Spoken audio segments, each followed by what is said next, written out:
Ang kwentong ito ay hango sa tunay na buhay ng isang babae na nagngangalang Sendhutay. Siya ay isinilang sa isang mahirap na baryo sa Maharashtra, India. Hindi siya nagkaroon ng pagkakataon para mag-aral. Isang araw, sinabi niya sa pamilya niya na nais niyang mag-aral. Ngunit sa hal tumanggi ang mga ito at ginawa siyang tagapag-alaga ng mga baka at kalabaw. Sa edad na 9 na taong gulang ay kinasal na siya sa isang lalaki na nasa 30 taong gulang. Nang siya ay nasa edad na 19, meron na siyang anak na 3 lalaki at kasalukuyang nagdadalang tao.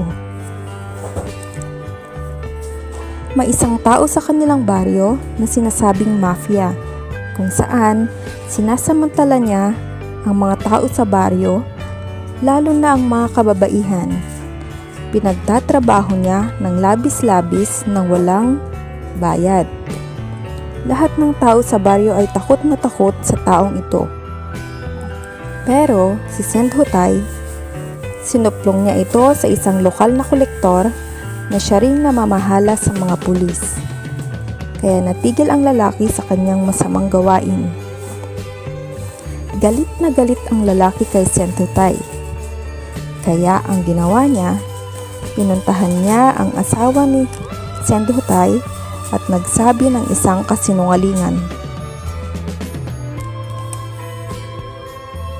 Sinabi nito sa kanya, "Alam mo bang niloloko ka ng asawa mo? Nakikipagrelasyon siya sa kung sino-sinong lalaking na taga rito. Ang totoo niyan, ang dinadalang tao niya ay anak ko, hindi sa'yo. May relasyon kami at may nangyayari sa amin. Kung hindi mo papatayin ang bata, pati siya, ikaw ang papatayin ko." Agad namang naniwala ang kanyang asawa. Kaya ang ginawa nito, sinipa siya nito sa dibdib at sa tiyan ng paulit-ulit hanggang sa bumagsak ito at tuluyang mawalan ng malay. Inakala nitong patay na si Sendhutay. Kaya ang ginawa nito, hinila niya ang walang malay na si Sendhutay at iniwan sa silungan ng mga baka at mga kalabaw. Iniwan niya ito roon upang isipin ng mga tao na namatay siya sa yapak ng mga baka at kalabaw. Pagkaraan ng ilang oras, nagkamalay si Sendhutay. Nakita niya ang isang baka na nakatayo sa ibabaw niya at binabantayan siya nito.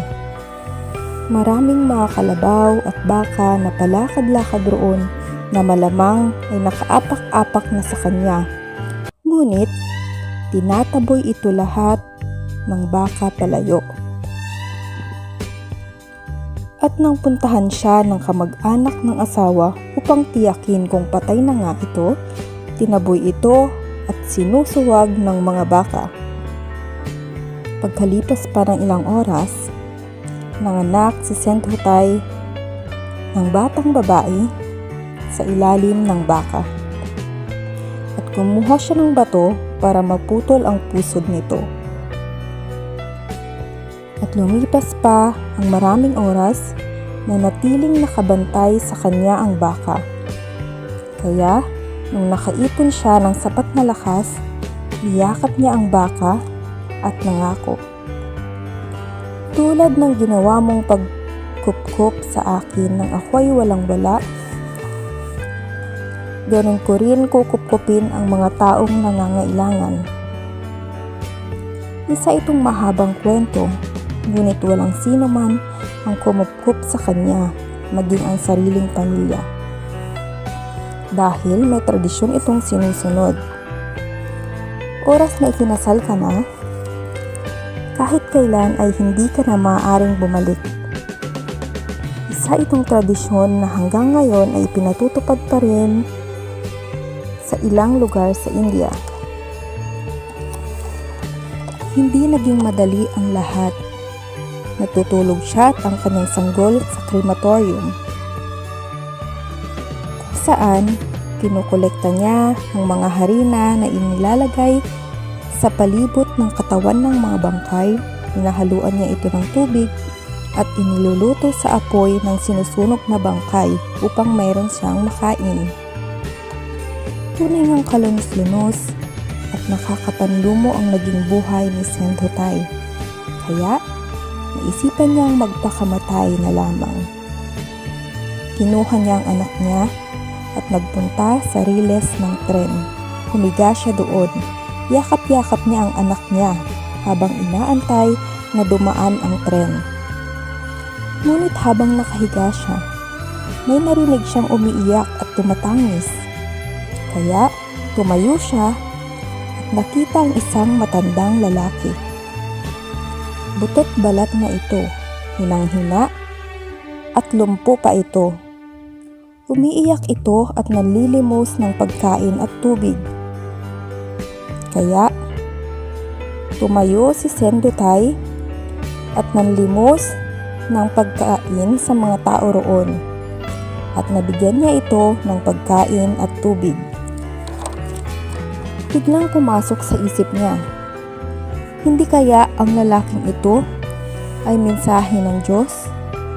Baka gusto nitong ipahiwatig na may mas mahalagang bagay akong gawin kaysa magpakamatay? Na may bagay akong maibabahagi? Isang bagay na magagawa sa mundong ito? Pero pagkalipas ng ilang oras, habang nakaupo siya sa bukid, nag-iisip siya. Ano bang gagawin ko? Wala akong kahit ano. Wala rin kahit na sino. Paano ako makakatulong sa iba? Nakaupo siya noon sa ilalim ng isang puno at napansin niya na may isang sanga ng puno na initak ng paulit-ulit ng magkakahoy. Nakabitin ang sanga at nakapiranggot na lang ang natitira na nakakapit sa puno. Pero, ang sanga na iyon, yun ang nagbibigay lilim sa kanilang mag-ina. Bigla niyang naisip, ito ang sagot sa tanong ko. Kahit pa ulit-ulit akong sinaktan at inalipusta, mayroon pa rin akong bagay na magagawa para sa iba. Mula noon, naghanap siya ng mga batang palaboy, mga inabandona at mga ulila. Inarugan niya ang mga ito na parang tunay niyang mga anak. Kumakanta siya at ang mga barya na kinikita niya sa pagkanta ang ibinibili niya ng pagkain at iba pang pangangailangan ng mga anak. At paglipas ng panahon, napansin ng iba ang kakaiba niyang ginagawa. Kung kaya, pinatayuan nila siya ng isang ampunan. At pagkalipas ng ilang taon, mayroon na siyang nasa 1,500 anak at halos 1,000 apo. Nagawa niya ang napakalaking pagbabago sa kanyang buhay. Lahat ng kanyang mga anak ay may magandang edukasyon. Marami ay mga doktor, abogado, at ang iba naman ay nakatapos ng agriculture. Mga bagay na hindi siya nagkaroon kahit kailan. Marami siyang mga napanalunan na international awards dahil sa kanyang mga nagawa. Pero, ayon sa kanya, ang pinakamakabuluhan at pinakamagaan sa loob na kanyang ginawa sa kanyang buhay, pagkalipas ng maraming taon mula nang nakatanggap siya ng parangal mula sa presidente ng India, mga gobernador sa estado at international awards, may isang matandang lalaki na lumapit sa kanya. Nakikiusap ito na bigyan siya ng matitirhan.